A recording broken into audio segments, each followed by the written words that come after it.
Today, we're talking about a Golden Age comic book collection mere days away from being thrown in the trash. How one editor's decision changed Batman history forever, and why the Joker was supposed to die in his first appearance. And we're showing off a couple new additions to the PC in today's Collector's Corner, including one of the most iconic Bronze Age comics ever, here in the CheddarVerse.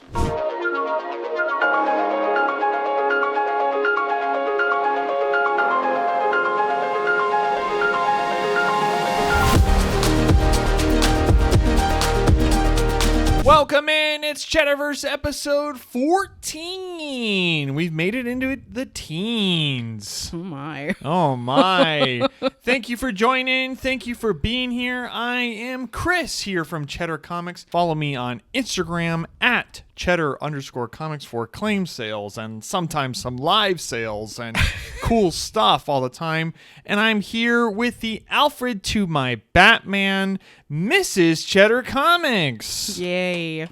Wait, no, cut that. No, I'm not cutting it. No. We're keeping it in. You yayed yourself. You yayed yourself. In other episodes, you can go back and see that she claps.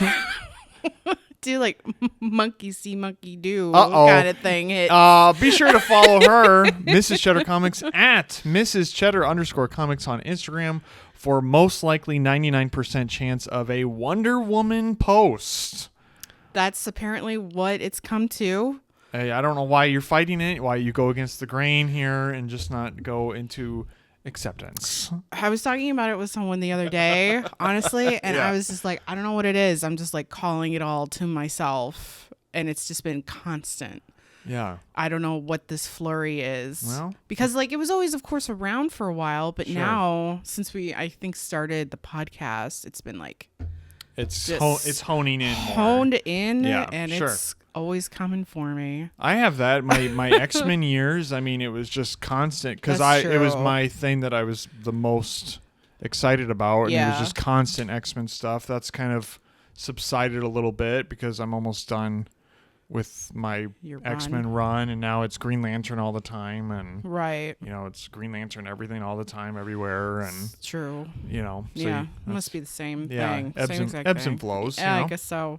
we had 1 week off. We're back here with episode 14.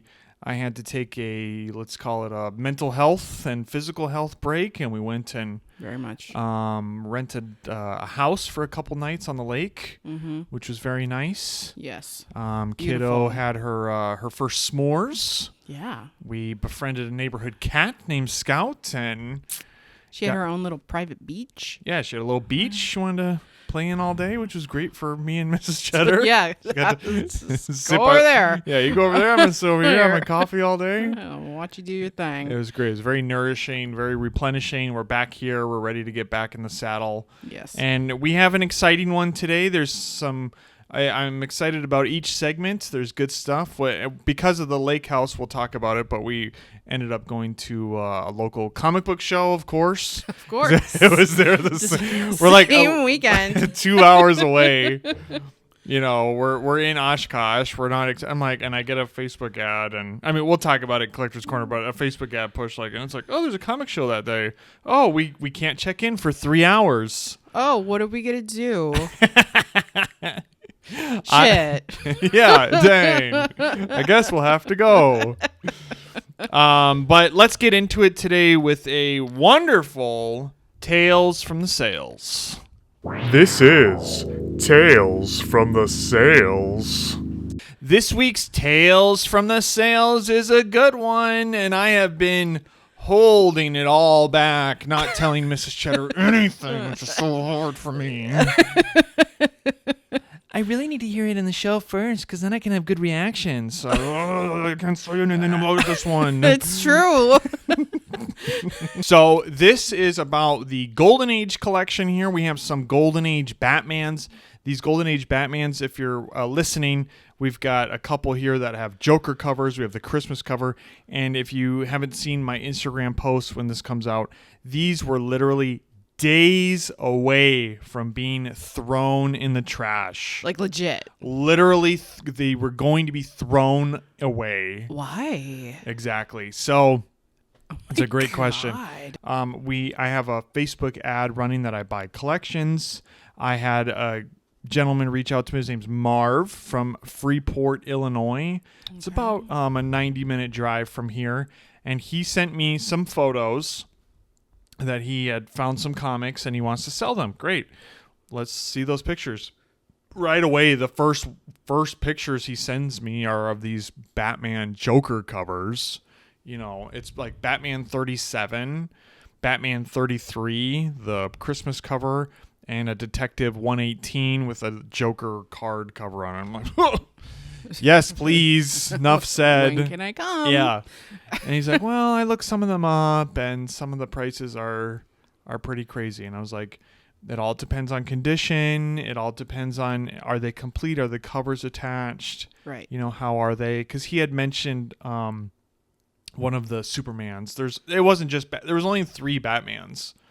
And then there was like another 3 Supermans. And he had mentioned one of the Supermans, and I had seen in the picture, it's like Action Comics 91. Wow.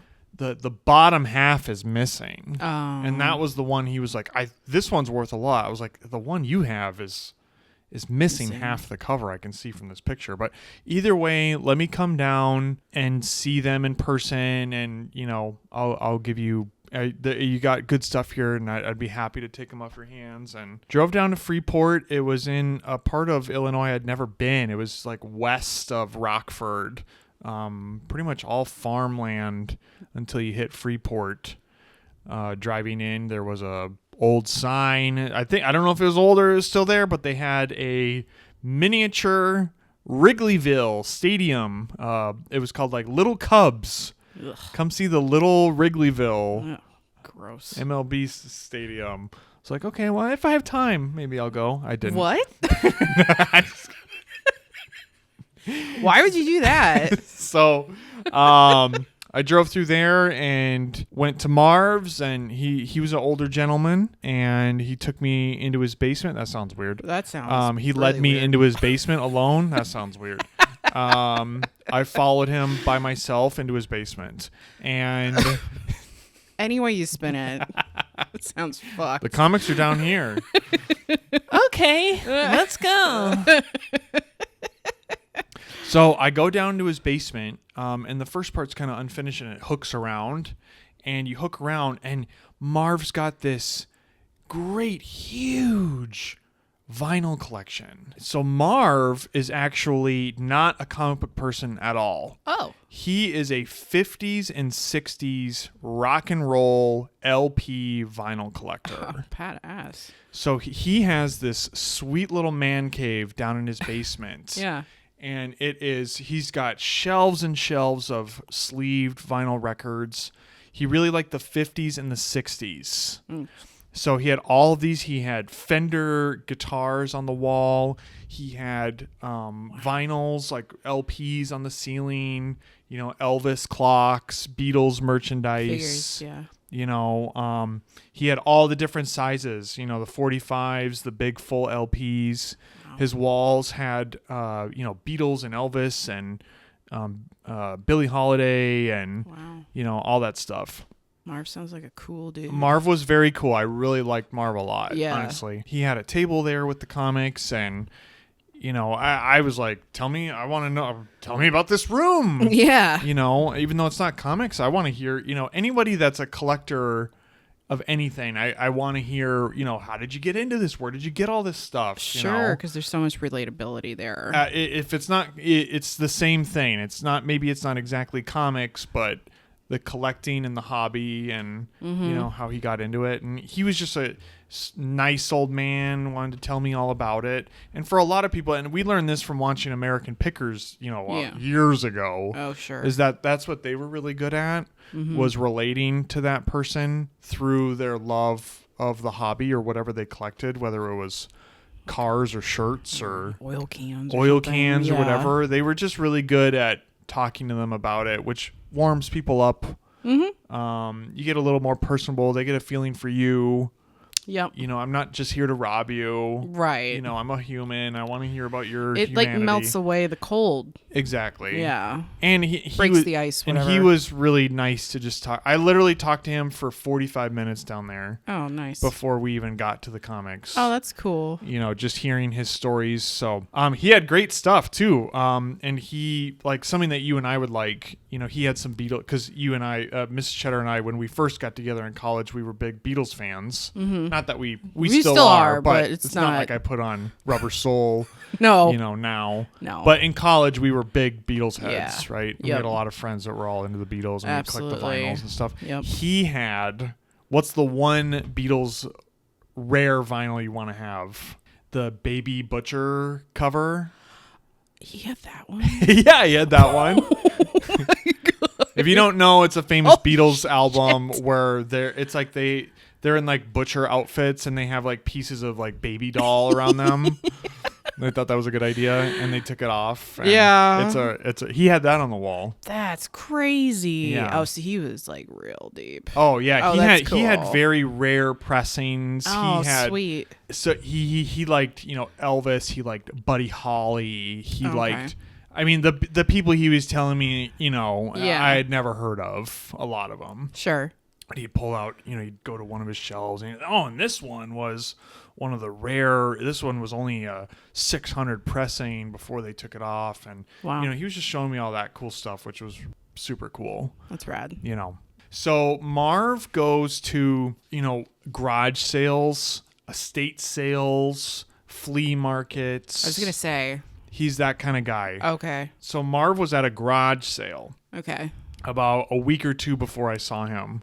And he was asking the guy had a bunch of, he had like a flatbed truck full of boxes. And the boxes had a bunch of LPs and records in it. But it was like 70s and 80s and 90s. Oh. And he was like, I'm not really. That's a little past my time. Yeah. You know, I'm like 60s and 50s. Do you have any others? He's like, well, I got these boxes and I got this, you know, some other ones. So he's thumbing through all these little tiny 45s, you know? Yeah.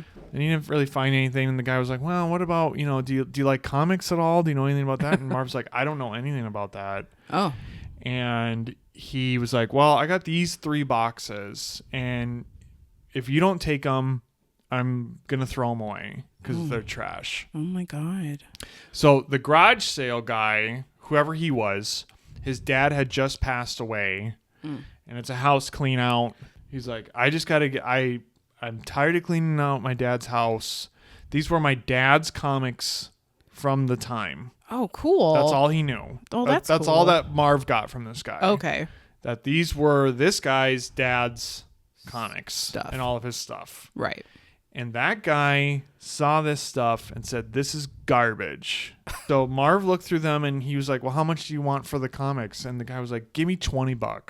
$20? And Marv bought those 2 boxes of comics for $20. There was a third box there, Oh, no. which Marv did not buy. Damn. Because they were coverless. Damn. I know. No, Marv. I know.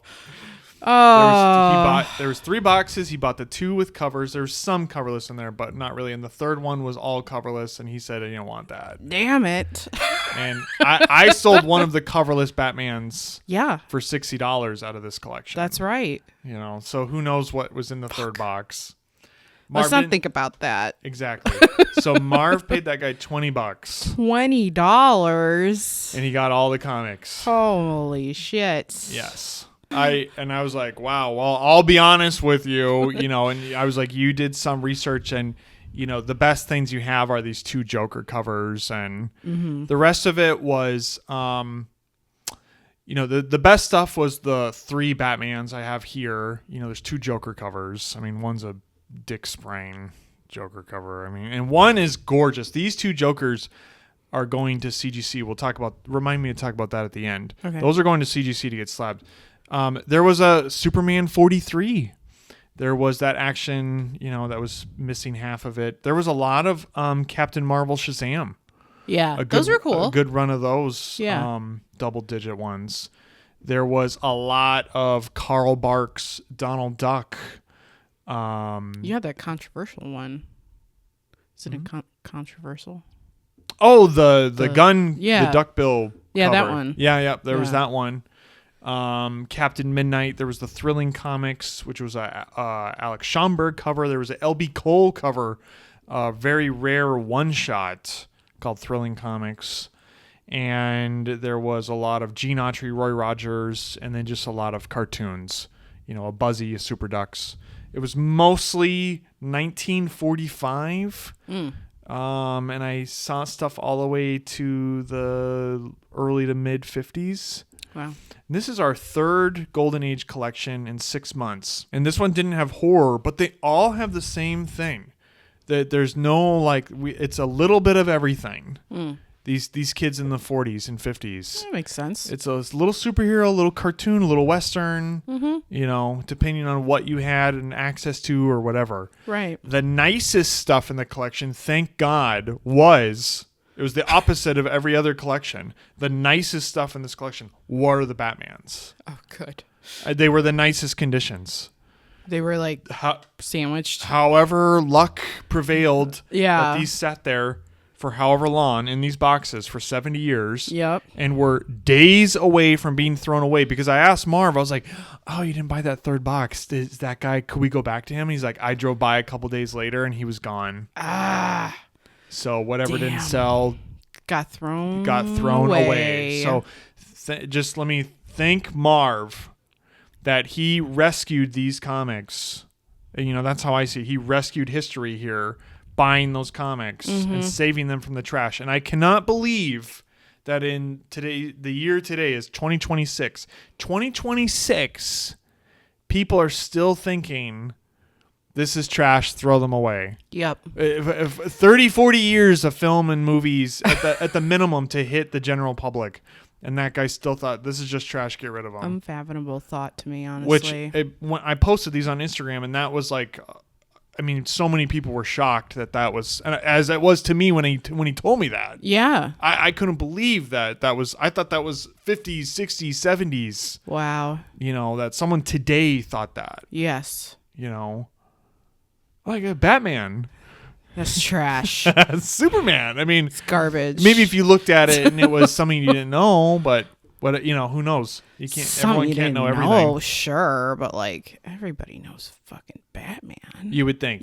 So, that was that. I went through them all. They were all, like I said, the Batmans were the best. Thank God. Luckily for Marv, we saved these comics from the trash. The two Batmans are the only ones going to CGC. And Golden Age Joker, speaking of, is actually a great transition into today's moment in comic book history. This is a moment in comic history.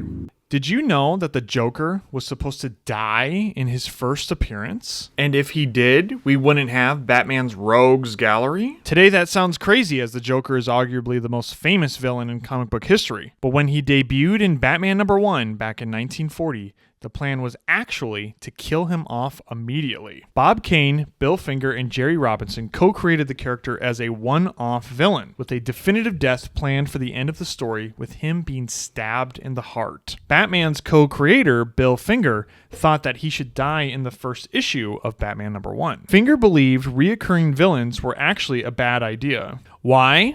His reasoning was simple.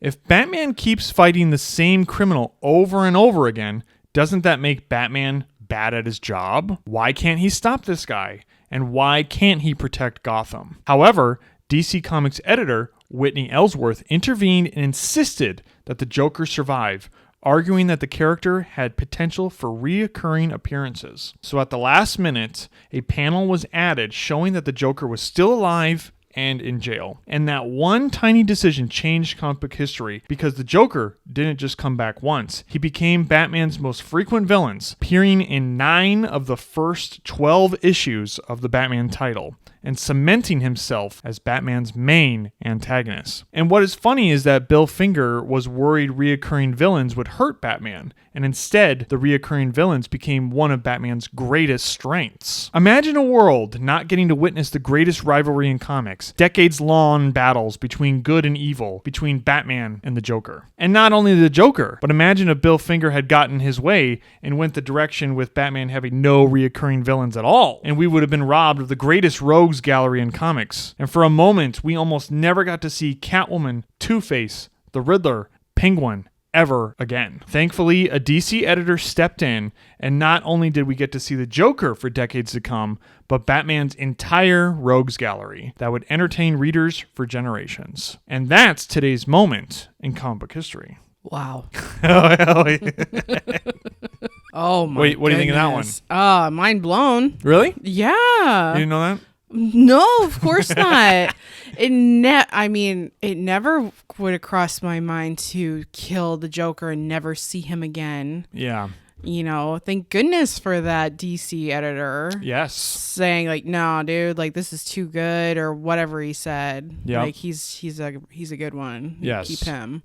And I had heard the nugget that the Joker was supposed to die in his first appearance, and like that was it. But it's like, no, the ramifications of that. Mm-hmm. You know, if Bill Finger, the true creator of Batman, beyond the title, if he had gotten his way, would have ramifications through the entire Batman mythology. Oh, it'd be so different. And he is correct. He is. Like, why can't he stop this guy? And it's a good point. And it is a good point. It's a very good point. And you have that with modern Joker. Yes. He gets out, he kills a bunch of kids, he gasses everyone, he goes in jail, he gets out of jail, he blows up a bridge, he kills the mayor, he goes back to jail. He always does it. And then the way that we've kind of coped with it is like, well, Batman can't kill people. Right. Because his parents died, so he doesn't do that. He can't do that. He just beats him up real good. But if Bill Finger got in his way, that's what I put together that in my research. I was like, but if we did that for the Joker, you would do that for Catwoman, you do that for Two-Face, you do that for Riddler, you do that. You would just get these one-time villains. Yes. Oh, that stinks. And I mean, too, like, and this is 1940. I mean, right. he appeared in 39, and Batman 1 is a year later. Mm-hmm. So it's like, it's so early on. We're in the primordial pool of the mythology. Right. And they're forming these ideas. And you would never think, like, you're going to be writing this for 80 years. Right, of course. Never. And usually it's like, well, the hero has to get the bad guy. Yes. And he's got to go. Yep. Because good always triumphs. And before Joker, it's like a crime. It's just like Superman, right? Like, because we did the segment on Ultra Humanite, right? Yes. It's a corrupt politician. It's a gangster. It's a guy with like a science experiment gone wrong. It's not the supervillains that we know now. No. This is so early on. It's more to me that sounds more like grounded in realism than like the fantastical idea. It's of these pulp characters. It's pulp heroes. It's Zorro, Shadow, the Phantom. Mm-hmm. I mean, that's where they are when these get created. Yes. So it makes sense. It's like the gangster of the week. Exactly. It's that kind of thing. Yeah. It's not superhero versus supervillain. Nope. Yet. No, not yet. But that DC editor, he kind of stretched that. Yes, and what's cool is that we from the Daryl Young collection, I kept this Golden Age Batman omnibus, which I needed today, which was awesome. That's cool because it has the Batman #1 in it, which is Joker's first appearance. So I got to read Joker's first appearance today. Oh, cool. And what's so cool about him from his first appearance in here that I can show you, and I'll put some images on the screen. I like that his look hasn't changed at all. He comes, and I think that's maybe the DC editor. There wasn't a lot of information because it is 86 years ago. Yeah, sure. But pretty much what it seemed was that he saw something in the innate character. He saw something in it. Like, it's too good. He's too good to throw away. Yeah. And, when you see this first panel here, It's captivating. he's great. It really is. And look at him. And Golden Age Joker is He's creepy. based in horror because he's based in the Conrad Veidt movie, The Man Who Laughs.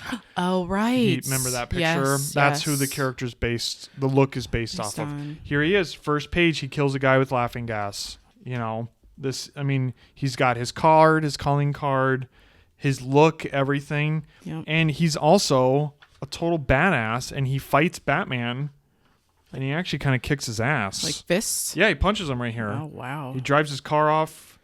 He punches him. He disguises himself as Jim Gordon, the Joker, and he revealed that's him. In this panel I'm going to show on the screen, this is Jim Gordon, but it's actually the Joker. Whoa. The Joker changes over time, so in the he's kind of like this in the 40s and 50s, and the 60s is pre-code, where everything is related now in the CheddarVerse, right? So there's comics code authorities, so we can't be killing people, so he gets more goofy. And he clown prince. And, interesting. he gets the big hammers and the laughing fish, and okay. like that kind of kicks up in the Silver Age, right? Sure. 70s come around, comics code goes away because of Stan Lee, right? Yeah. Denny O'Neil and Neil Adams bring him back as a homicidal villain. Lunatic, yeah. The Joker print I have that Neil Adams signed with us that he's holding, that's when he comes back as a homicidal villain. Oh, cool. And then so they bring him back and they resurrect him as he once was. Oh, that's sweet. And then you get Killing Joke, and you get Death in the Family, and then we get Jack Nicholson, and you get Mark Hamill and Heath Ledger, and on and on and on. And to think that all of that rich story and history was almost wiped away. Oh my goodness. I don't think that Batman I don't know that he could have survived without Joker, without the Rogues Gallery. Okay, yeah. Because you could have the debate. There's always the great comic book debate. What's that? Who has the better Rogues Gallery? Oh, is it Batman or is it Spider-Man? And who has the better villains? And whatever it is, who you think. Yeah. Batman has the best or the second best Rogues Gallery of any superhero. Easily. And a superhero, I think, is made off the villains. Rob Liefeld talks about that with Deadpool, how Deadpool has hit a real slump. He hit a jokey chimichanga slump because Marvel wasn't giving him good villains. And Rob Liefeld was like, he kept begging, he's like, please let me write it. Because whenever he would write it, he would try to add a new villain. Yeah. Because he doesn't have a good one. Right. And it's always like chimichangas and taco trucks and stuff. Goofy shit. Yeah. And he's like, it's too goofy all the time. Yeah. So you need that villain. To bounce off of. To play off of. Yeah.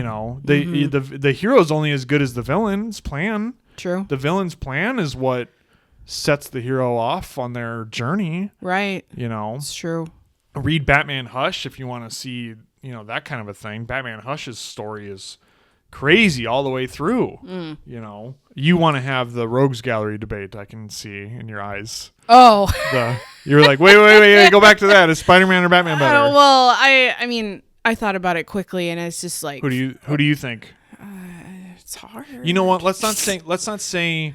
Because if you say best or who's the best, then that's, no one can debate who is your favorite.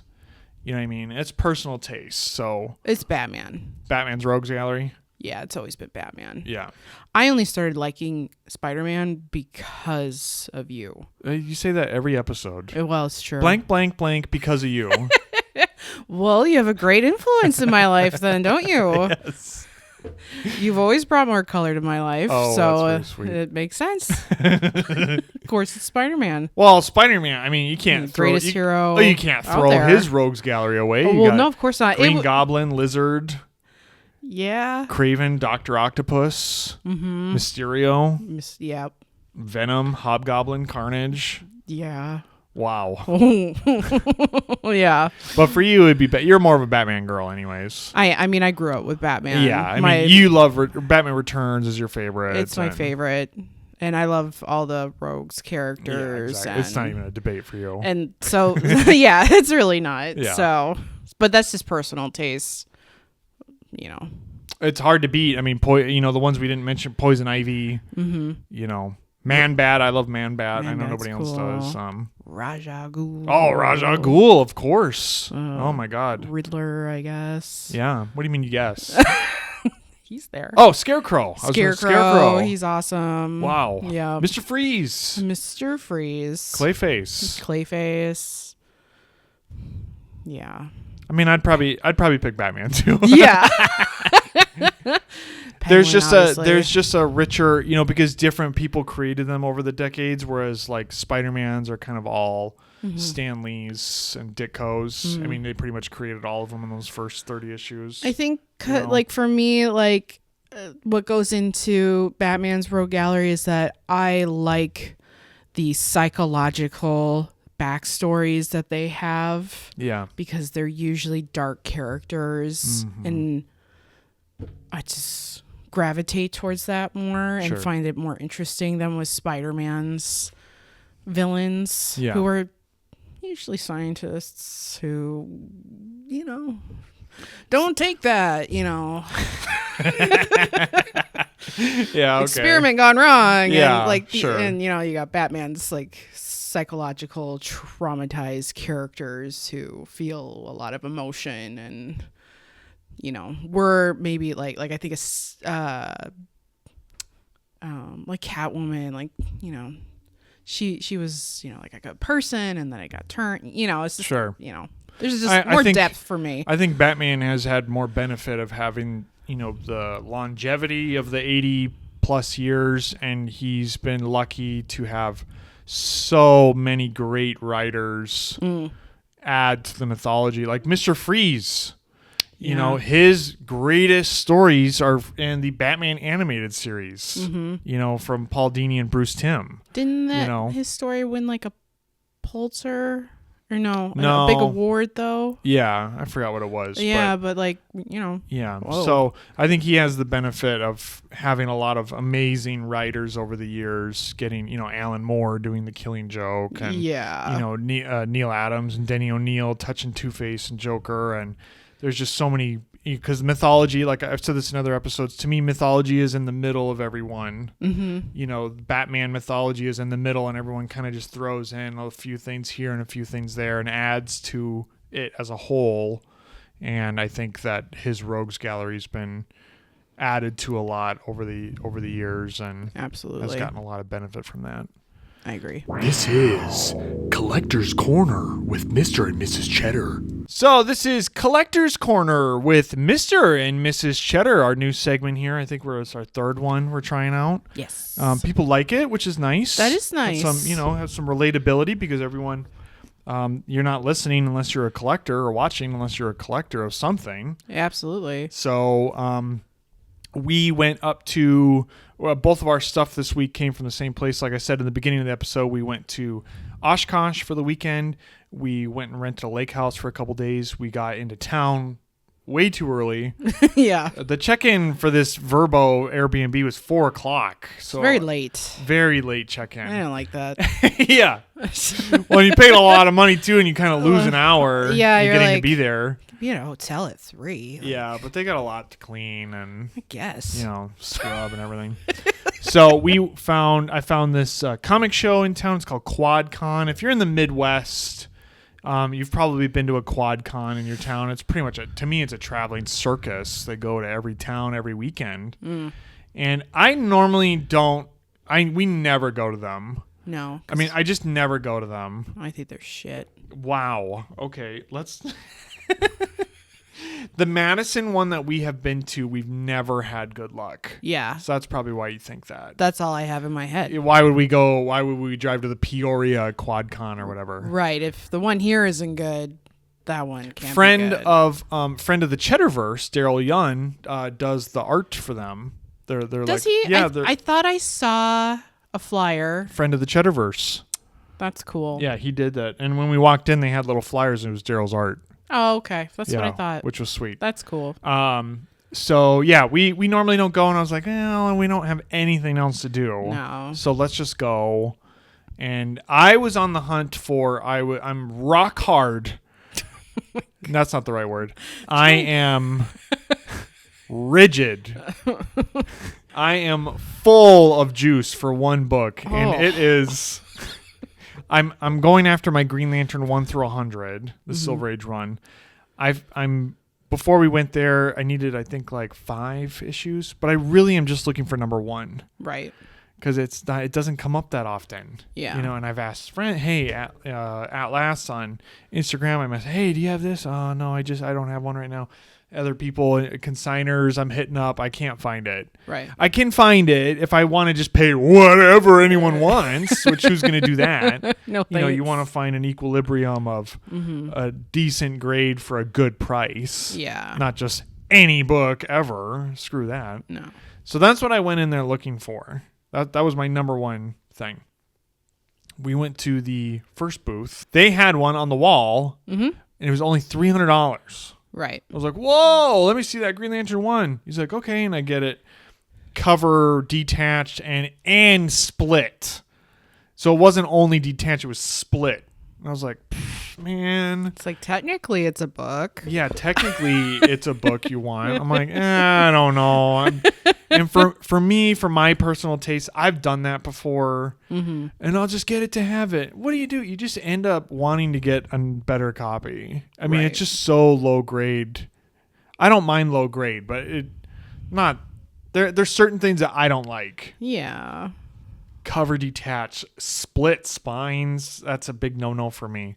So passed, and we went looking around the rest of the show. You know, we walked the floor. The kid got some stuffed animals and a Hello Kitty poster. I got Hellraiser.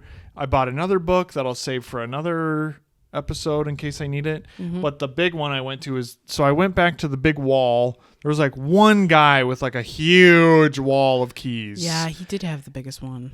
Enormous. Yeah. And it was the only one. It's like, and that's the stuff I like to go after. My personal taste isn't really like run filler stuff. I don't really like digging.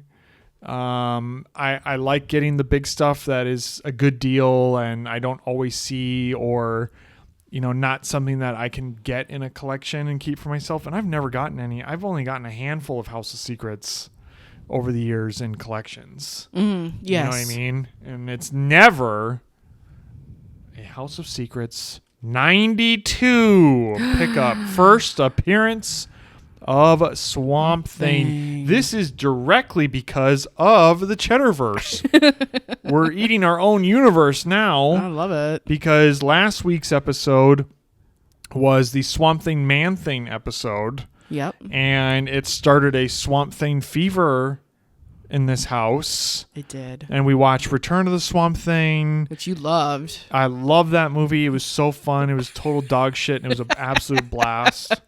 And then you and I watched, like, we took a few minutes and watched the cartoons. Oh. You know, and then we watched that video of the DC Comics video talking about this issue and Swamp Thing's actual origin in here. That's right. And not that this one was actually in my... I have like a small list of what I'm after year for the PC. And this one was in my list last year. I didn't get it. And then it made it in the top... I had it in my top 6 this year because I had this book, House of Secrets 92, 20 years ago in my first collection and sold it when I was 18. So I haven't had it for 18 years.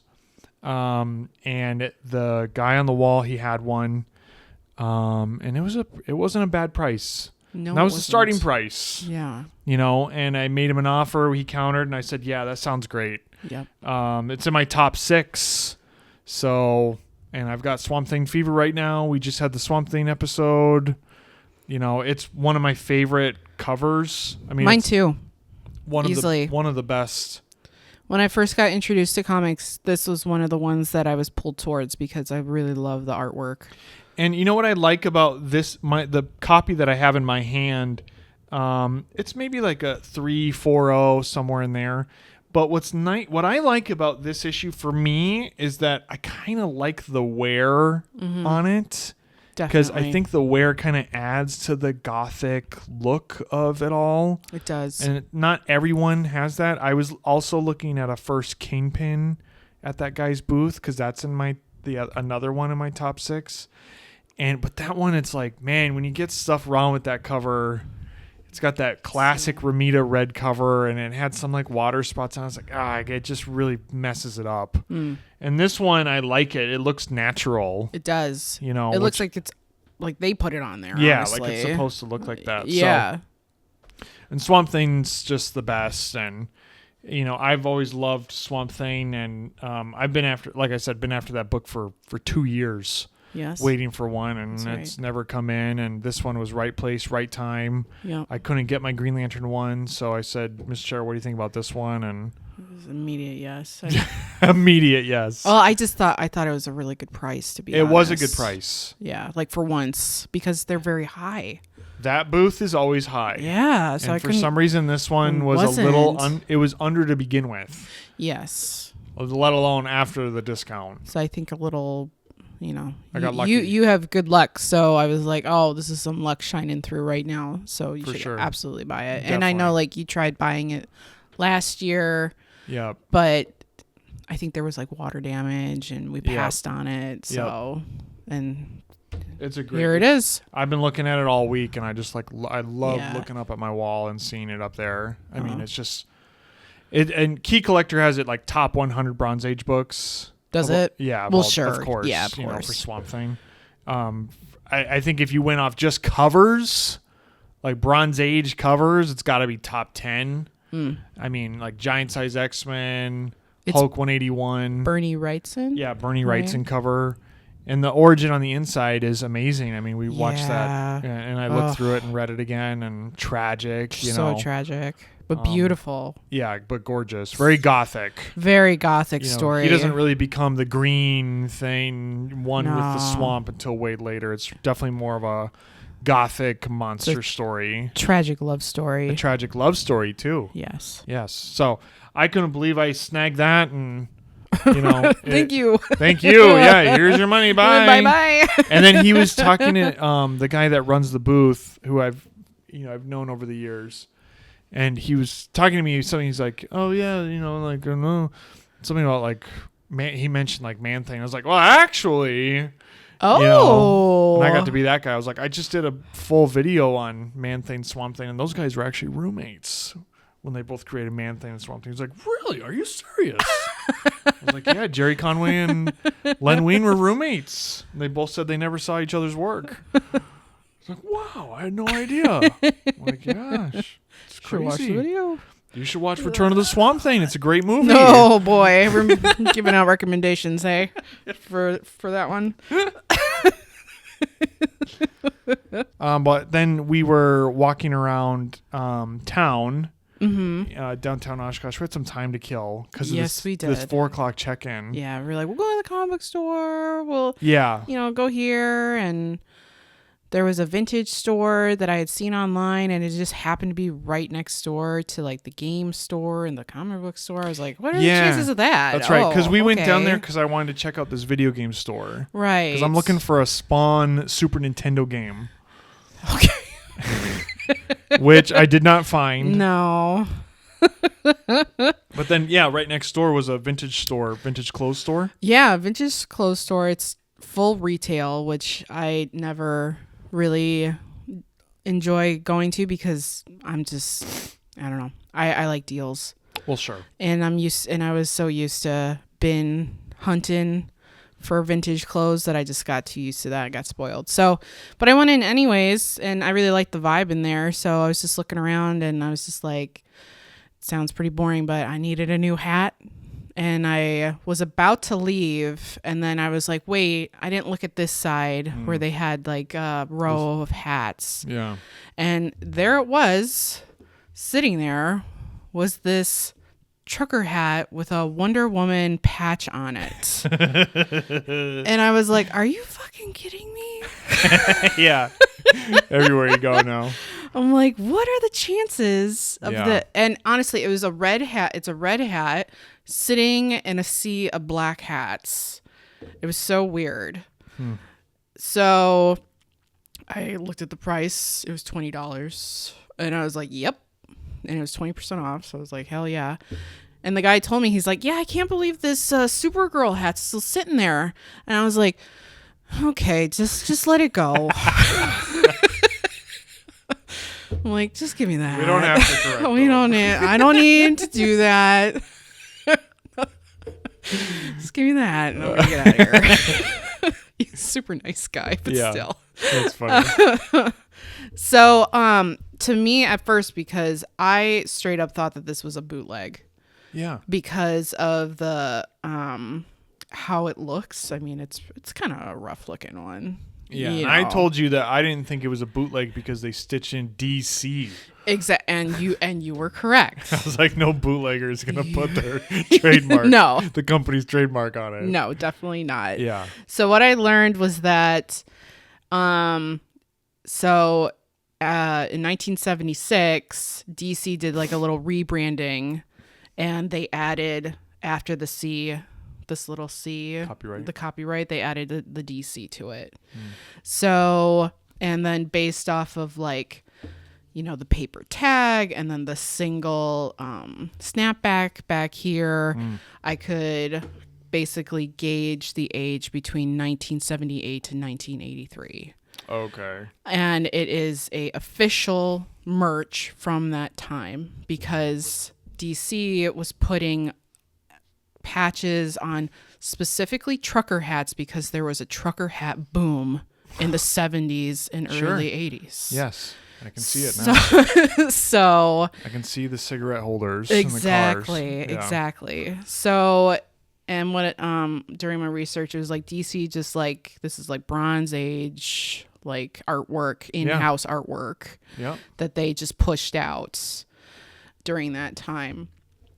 So, and where it probably came from was like Six Flags. Oh, sure. Which is around, which we had that Six Flags in Illinois. Yes. So, or a trucker stop. Sure. They just had, obviously hat racks. So not a lot of direct information. No. From this year at this place. It's kind of a wide range. It's a range between these dates. But I got it down and you couldn't find an example of it online. There's no example that I could find of this specific patch online. All it said was like, that's like in-house artwork. They were pushing that at the time. Maybe it came from Six Flags or was just pushed out to like trucker stops because trucker hats were so big during that time. And that's today's Collector's Corner with Mr. and Mrs. Cheddar. Well, that's it for us guys here in episode 14. We had the Golden Age collection almost thrown away. How Joker was almost killed in his first issue. And our sweet, sweet finds up at a small comic show. So we had a fun one here. We hope you enjoyed it too. Please be sure to like, follow, subscribe, comment. People are telling me out of the woodwork, oh, I like the podcast. I have no idea. You never say anything. I had no idea you listened to it. That's so sweet to hear. Oh, my God. It's the best. Someone just messaged me about the Golden Age books. Oh, I checked out the podcast. I really like it. I like that deep dive on the pre-code horrors. Thank you so much. That's really nice. That makes my day. If you like the show, if you like what we're doing, leave us a comment. Let us know that you're watching, listening, anything. Leave us a review, please. If you are on Apple Podcasts, or if you're not and you want to be a friend of the show, go to Apple Podcasts, leave CheddarVerse a rating or review on there. Please help us. Please. We need to get away from this review bomb. Yes. And we are so thankful. We are so appreciative of each and every one of you. Be sure to be following me on Instagram, Cheddar Comics, at Cheddar_Comics. for claims, videos, cool stuff. I just found a Mike is a bastard variant in this Golden Age collection. somebody wrote Mike is a bastard on the back of a Mickey Mouse book. I might be keeping that one. And be sure to follow Mrs. Cheddar at Mrs. Cheddar _comics on Instagram. And we just want to say again that we thank you and we love you. And we hope that you'll come back for episode 15 next week for a whole new episode.